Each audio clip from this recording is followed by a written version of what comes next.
Again, good morning, everybody. Welcome to the Masterclass, How to Close the Feedback Loop. I'm Bonnie, Customer Success Manager at Feefo, and hosting today's session. Next slide, please.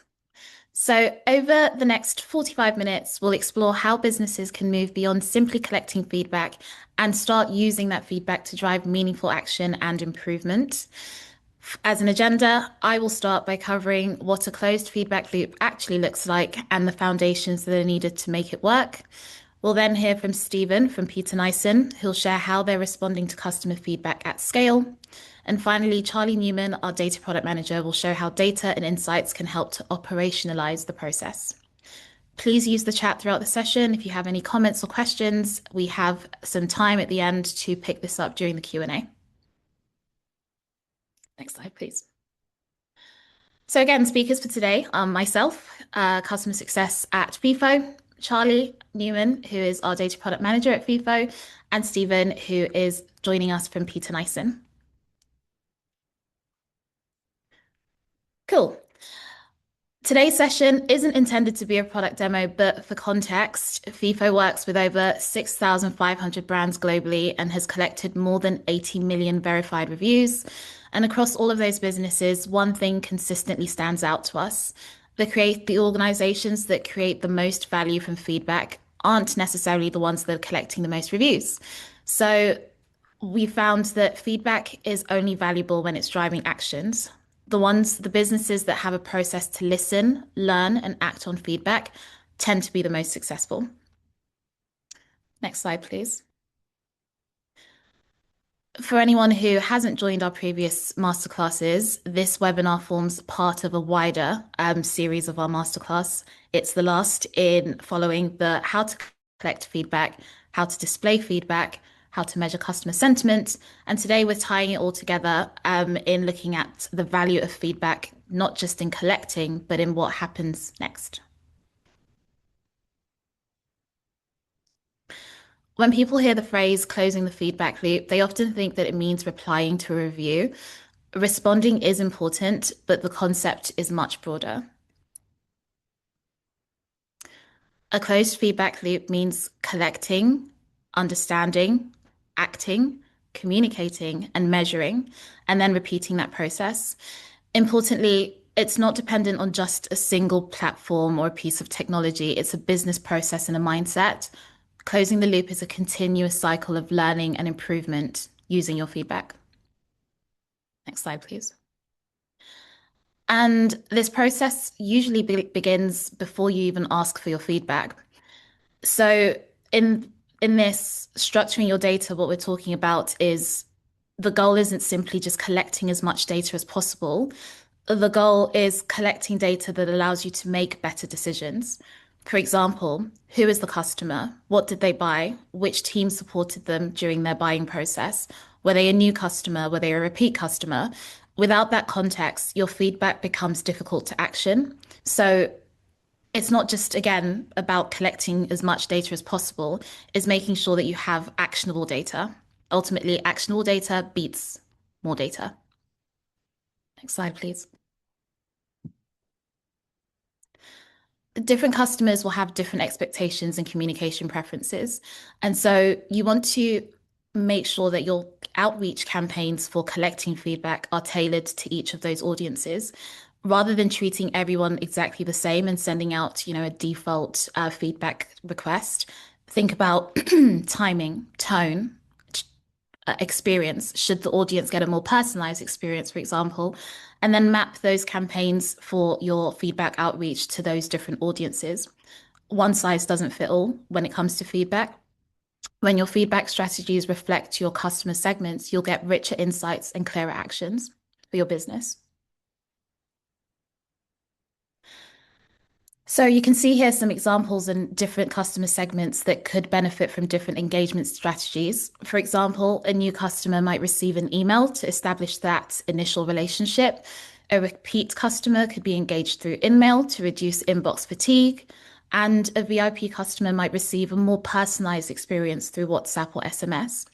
The real value isn't just in choosing the right channel for the right audience, it's in the quality of the feedback that you will receive once you've segmented your audience. It will allow you to spot more meaningful trends. For example, negative feedback, sorry, from a new customer could point to onboarding issues or unmet expectations, whereas the same feedback from a loyal customer could indicate that something in your experience has changed. So by looking at those groups separately, you can identify the root cause more quickly and take a much more targeted action. As we move into responding to feedback, I'd encourage everyone to think differently about negative feedback. Positive reviews reinforce what's working, but negative feedback is often where the biggest opportunities exist for your business. It's basically getting free consultancy from your customers. It tells you where friction exists, where expectations aren't being met, where communication has broken down, and where processes need attention. Again, the businesses that improve the fastest aren't afraid of negative feedback. They're actively seeking to understand it because every complaint is an opportunity to strengthen the customer experience. And equally, every compliment is an opportunity to amplify what's working. Next slide, please. So on that note, I'm delighted to hand over to someone who's doing this in practice every day. Stephen from Peter Nyson is going to share how his team approaches responding to customer feedback at scale while maintaining authenticity. Over to you, Stephen. Thank you, Barney. We're right at the point that Barney and Charlie are talking about to develop the reviews that we're receiving. In autumn, we started using Feefo's AI replies. It's a simple addition to the responses from our reviews. Initially, it was to reduce the workload, but we've started to realize how much more we can do. Although it's a relatively new addition, we see where we can start to improve our review rating and the positive benefits we can add to our site. I look after marketing at Peter Nyson. We're a specialist flower bulb retailer, and we've been going since 1958. We sell primarily to UK home gardeners. Our main office is in the Netherlands, and I've been in the industry for nearly 30 years. My job title is marketing, but I'm mostly knowledgeable about our products, tulips and daffodils, and I do my best to keep up with the ever-changing e-commerce world. I spent a lot of my time talking to people face-to-face or on the phone, but with the almost exclusive online nature of our business, we no longer have that direct contact, and it's been an elusive element fitting it into our website. One thing that's quite unusual about our business is that we're seasonal. We sell our bulbs in spring and then again in autumn. Customers don't get to see their bulbs flower until the following season, and a lot can happen in 6 months. That means we get two very different kinds of review. We can have slide 1, please. The first is the service review. It's sent a couple of weeks after the order ships. Did it arrive? Were the bulbs in good condition? And most of our poor reviews are about the courier. Our response is 8.8% with a score of 4.83 from the automated emails we send. And it's all quite straightforward. Where we start to get interesting and where we can make a difference is the second email, the product review, sent months later after the bulbs have flowered. Many customers have forgotten that they've bought from us or what the flowers were like. Snowdrops flower in February and alliums flower in June. And this email is generated from the shipping dates, and customers could have bought a range of bulbs with different flowering times in one delivery. It's far from ideal, and our response rate here is 2.9 with a score of 4.3. As we grow, this is where we'll have to break up these sales with segmentation and send multiple reviews that we're likely to receive a higher response rate. By closing the gap from the product flowering time to sending product reviews, we could probably increase these metrics significantly. We're a small business with 2 office staff in Holland and myself in the UK, and we all cover what we can to make things work.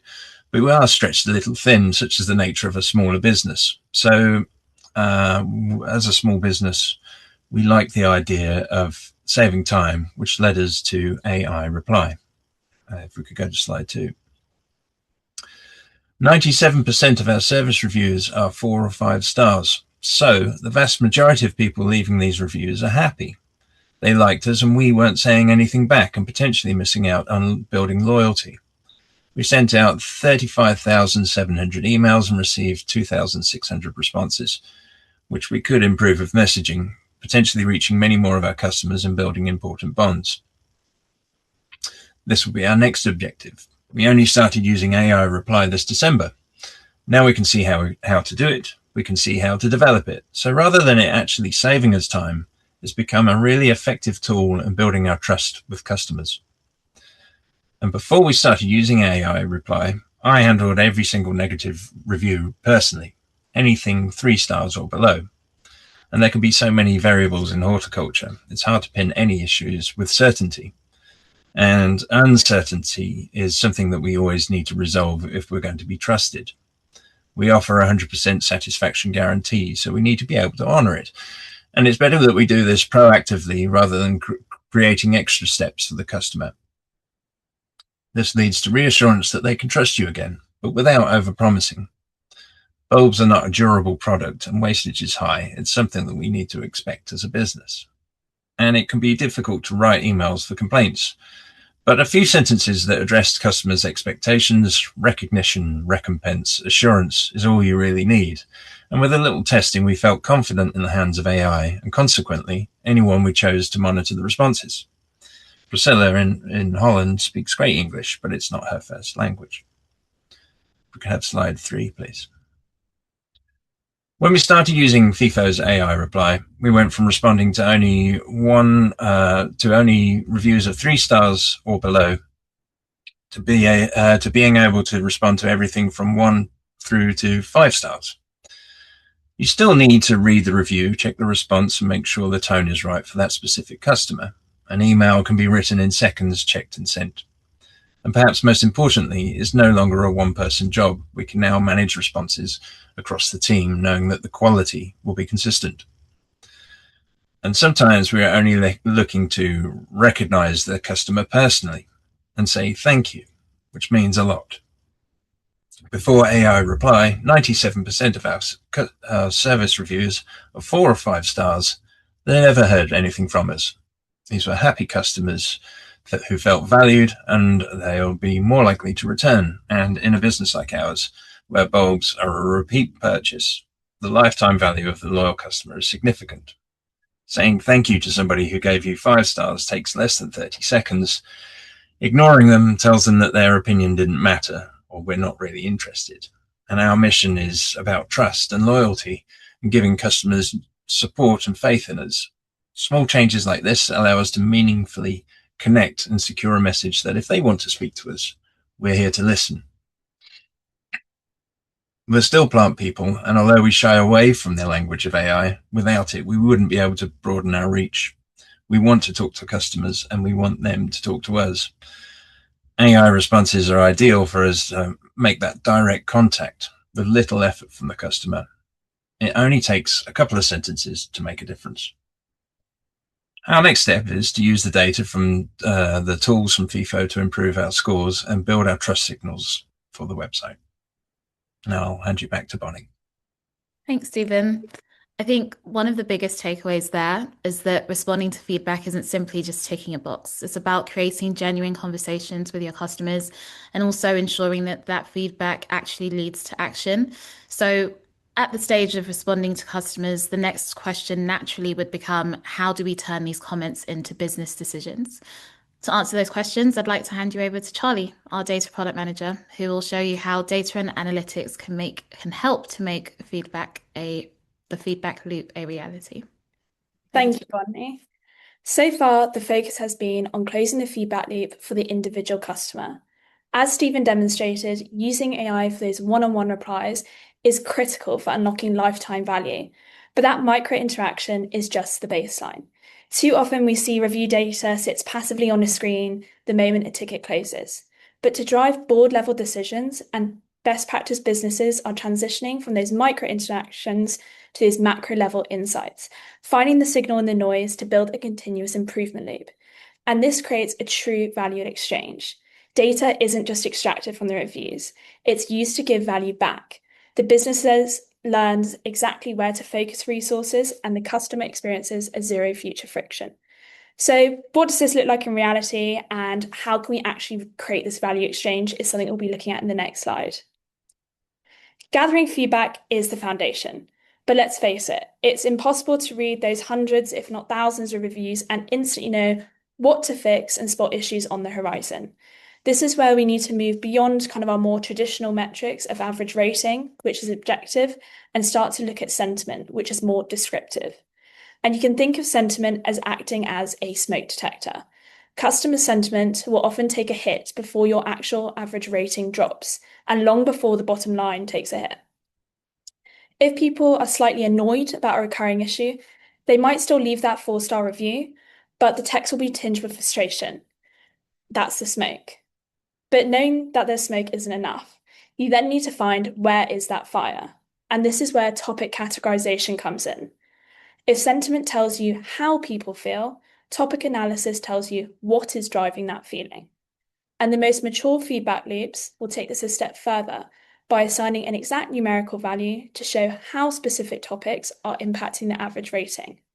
For example, if you can see sentiment is dropping for a product, and you identify that the core topic with the negative sentiment is an instruction manual, and you can then take it a step further and see that that's actively dragging our average rating down by negative 0.1 stars.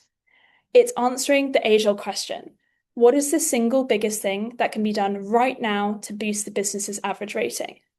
You can then take targeted action on that topic with confidence backed by data, and then revert back to sentiment to see earlier signs the fix has worked, and watch the average rating to validate that effort. You're no longer guessing, you're diagnosing and treating. But diagnosing the root cause accurately doesn't happen by magic. It requires a structured, multi-layered approach to your data. So that's what we'll be looking at in the next slide, is looking under the hood of how to actually diagnose the problem. It requires 3 distinct layers working in tandem: context, discovery, and measuring. First, segmenting your data. As Bonnie mentioned, structuring your data is where you really begin to unlock its value. Feedback has to be sliced into different buckets because your UK market is incredibly different to your US market.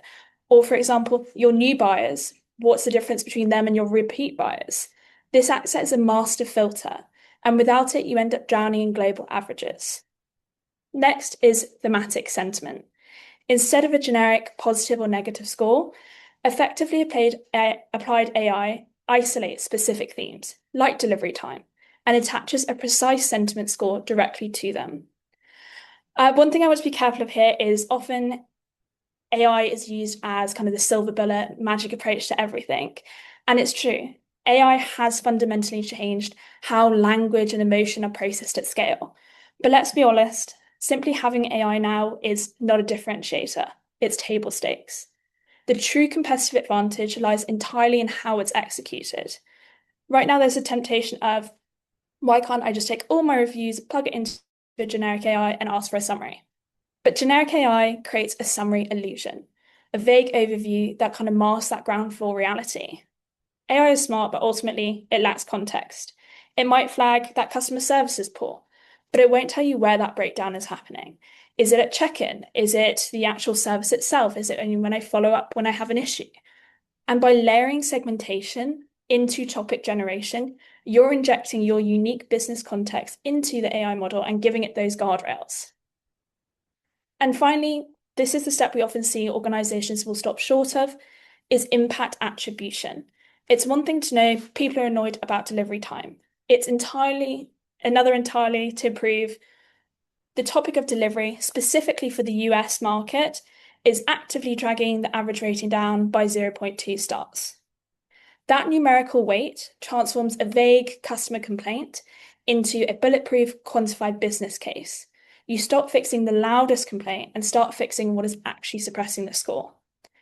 So what do you do once you have all of this information? How do you act on it? And that's what we're looking at next, bringing in the discussion of the agility of the modern feedback loop.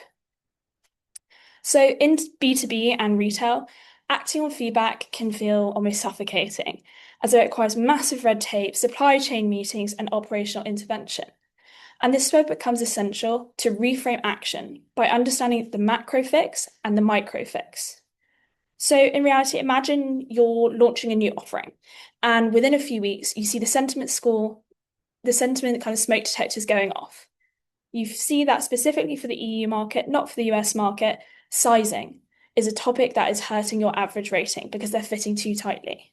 The macro fix here, let's be honest, it's a bit of a nightmare.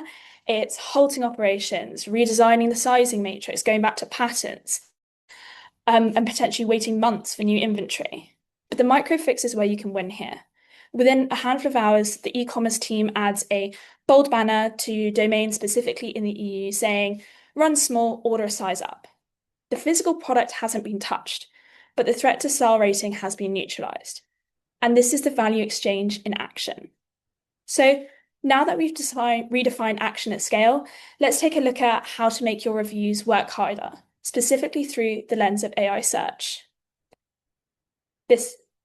So AI search is one of the biggest questions we get asked by clients is, and I'm sure you get asked by your stakeholders, is, are we showing up in AI search? How can we show up in AI search?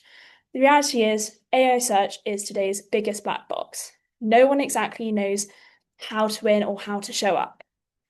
So the question then becomes, how can I increase our probability of showing up in AI search? And the secret lies within your reviews. If a topic is mentioned enough times to impact your star rating, it clearly matters to your clients and your future clients. They're already using those keywords in prompts that they put into ChatGPT and Gemini, and it's what those AI models are starting to search for. Your categorized feedback data then becomes the ultimate cheat sheet for your content strategy. So you can use this intelligence to enrich your digital real estate. For example, if waterproofing has a really positive sentiment and drives lots of 5-star reviews, instead of having it in the fine print, move it to the headline. And I'm sure many of us have used these AI tools when it comes to shopping. What are the best running shoes? What are the best results in this area? And when you use these kind of transactional prompts, often these AI tools will build a comparison matrix where they have the different products and they compare specific topics between them. If you aren't using the customer's language and using the topics that they mention and clearly have a lot of weight on them, you're not checking the boxes in the AI matrix and you'll be knocked out of the running. And kind of on the flip side, we want to look at also not fearing the negative feedback, because acting on this feedback is really an opportunity. It rarely requires an immediate redesign of a product or a service. It usually just means fixing the communication. For example, if the topic of subscription renewals is coming up with a negative sentiment and you can sense that it might start to impact your average rating, you don't have to change the software entirely, but what you can do is simply add a proactive FAQ section addressing these issues. And finally, amplifying the wins. Your customers have already done most of the market research for you when it comes to your product. They're leaving you reviews. And through the value exchange cycle, you're able to create a summary of these reviews and be able to surface statistics such as 95% of our customers praised our eco-friendly packaging. You can then take the stat and brief marketing to create a campaign around it. And if you mention that the reviews have come from the statistic has come from verified data, it carries real weight, feeding the authentic voice of the customer directly into your growth engine. To bring this all together, making this reality isn't about working harder. You already have all the foundational blocks there. It's simply about connecting the dots. And through segmentation, topic generation, sentiment, impact attribution, by bundling these AI capabilities, you transform customer feedback from a reactive administrator chore into more of a proactive growth engine.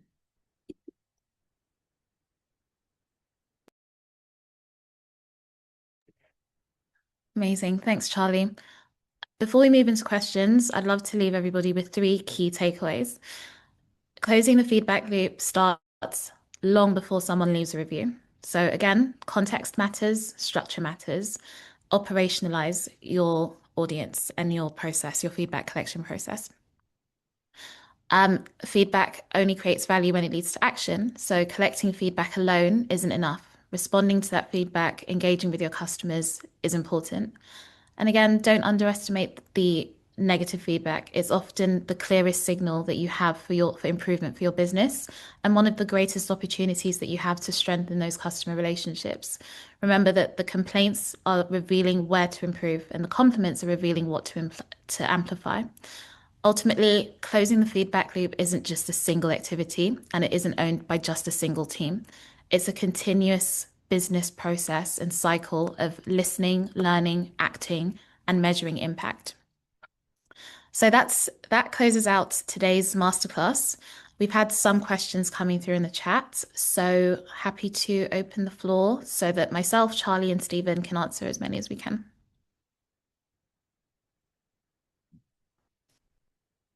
Let's have a look.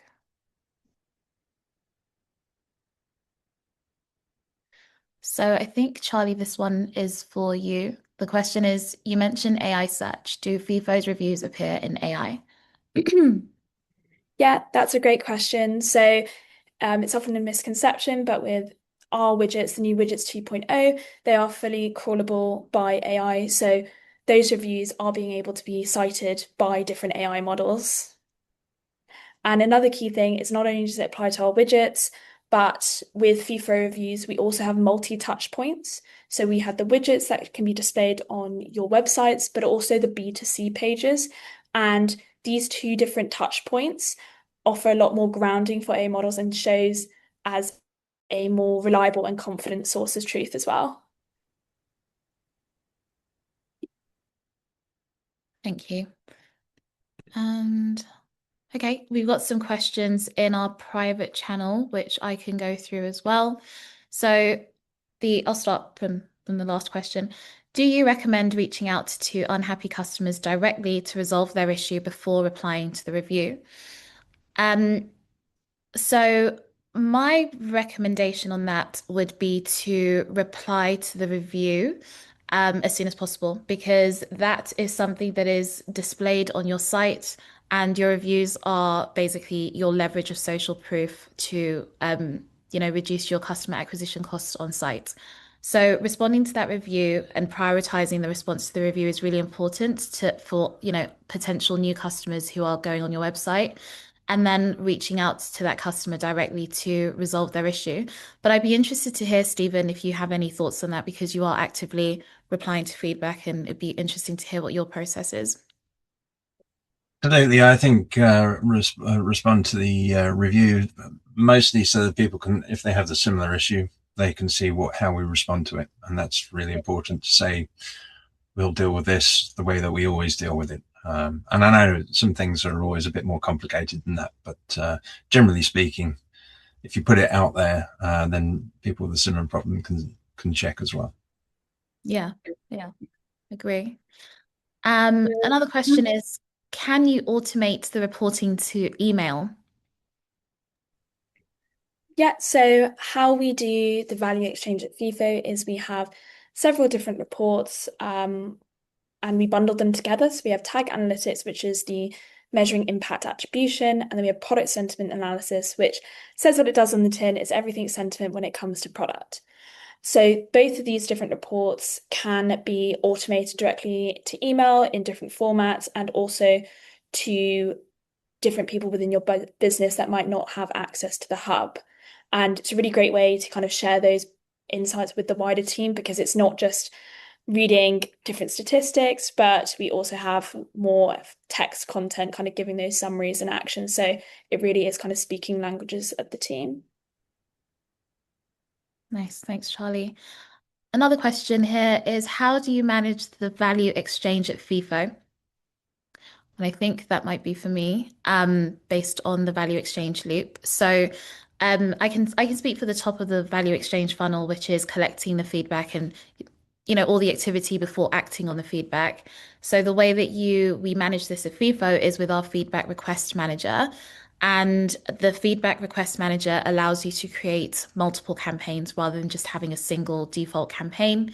Um, and so by setting up multiple campaigns, you can essentially route the different segmented audiences that you've created to, different campaigns. When you send your sales data over to FIFO, that sales data can be tagged with, attributes, meaningful contextual attributes like new customer or repeat customer. And then we use those attributes to automate your feedback collection per campaign. So that's the top of the funnel and how we manage the top of the value exchange within FIFO. And then for the end of the funnel, some of what Charlie and Stephen have shared is how we manage that. So AI replies, for example, when wanting to respond to customers at scale. And using some of the reports in our AI bundle, as Charlie shared, is how you measure and act on sentiment that is left in your feedback. Charlie, is there anything you want to add to that? No, I think you've hit the nail on the head there. Again, it's about using these different touch points throughout the feedback journey. So the top of the funnel, but also then using the insights found in the reporting side to then inform that as well. Because it might be a case where, for example, you see that there is a big difference between new buyers and old buyers, and then you can act on tailoring the campaign based on the feedback as well. So it's just about connecting these different dots together. Yeah. Um, can Feefo manage multiple feedback platforms, not just web-based? I'm not sure I understand the question. Multiple feedback platforms, not just web-based. Does anyone else understand? I'm not sure. If you don't mind giving us a bit more context on that question, that would be great. Otherwise, feel free to just, send over an email or something and we can pick it up.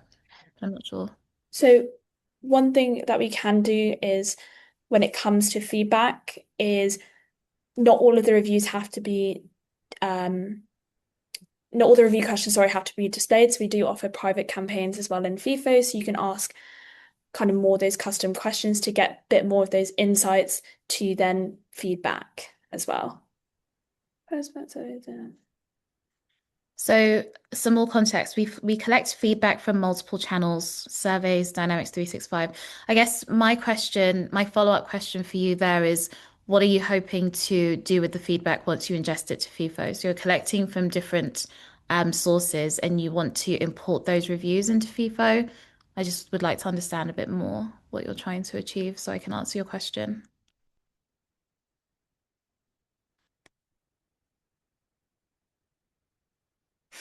Whilst we're waiting for some context from Jackie, we have another question that's, do you have any examples of effective feedback replies for a negative review? I believe that we have a case study, at least one that I can think of, a case study around AI replies that includes some detail around this. Examples to hand, no, we don't, but it's definitely something that we can share either via a case study or just, sharing a demo to example with you.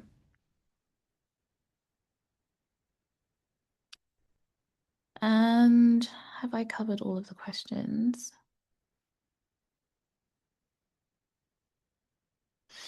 Okay, we need a platform that would analyze feedback from all sources. Would that mean uploading it into FIFO for that to happen? So we can definitely import reviews from other providers. And once those reviews are in the platform, we should be able to use our analytics.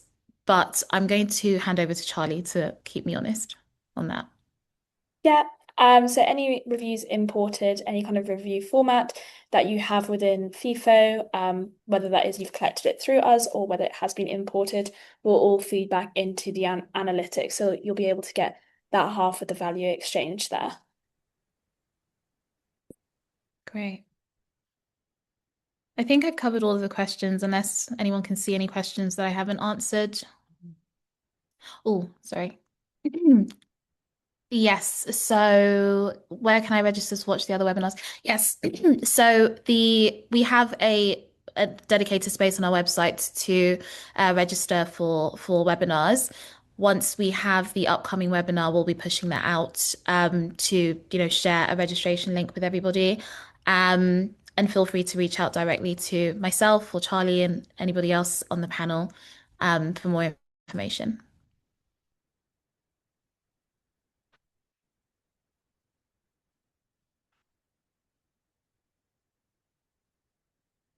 Yes. Great. So I think that covers today's questions, unless there are any more. Give it have a last look to see if there are any further questions. What's the best way of sharing any findings with relevant teams? I think Charlie's covered that. The reports that we have are you can automate scheduled sends to stakeholders within the business. So you could export the data yourself, download as a CSV, create your own report, You can extract data through our API, or you can just set up an automatic schedule so that those reports are sent automatically to stakeholders within your business. Yeah, I think another key point on that as well is not only can you kind of automate it on a certain cadence, but we also have the option to set alerts. So, for example, if sentiment dropped by X%, it would then send an email to you saying this alert has been triggered. So it just means that you're not having to kind of keep your eyes on the reports the whole time, but you're still being able to kind of keep your finger on the pulse in that sense. Mm. And then we have another question that's, hi, I see that the AI reply is not part of a plan. Is this an add-on, please? Yes. So AI replies are a premium feature, a surprisingly affordable feature, actually. So feel free to reach out to myself again, and I can, help with that. Or if you have a dedicated CSM, feel free to reach out to them, and they can support with getting you that feature, or at least the demo to start. With any imported reviews, can we update and add in the NPS data, or is it just sentiment analysis that would be added? So when you import the reviews, we collect the data that you're giving us within your import. But of course, you can use our NPS feature to collect NPS data and then add that into your analysis when you're looking at the report. So our FIFO analytics suite doesn't just cover sentiment; it covers feedback data, data from your custom questions, data from NPS, data from, AI replies even, and then you can couple that with your sentiment analysis reports. Great. Well, thank you everybody again for all of the time. Thank you for your attention. And again, this is the last of the masterclass series, but keep an eye out for upcoming webinars. You can check our website and our YouTube channel. But yeah, thank you everybody. Have a good rest of the day.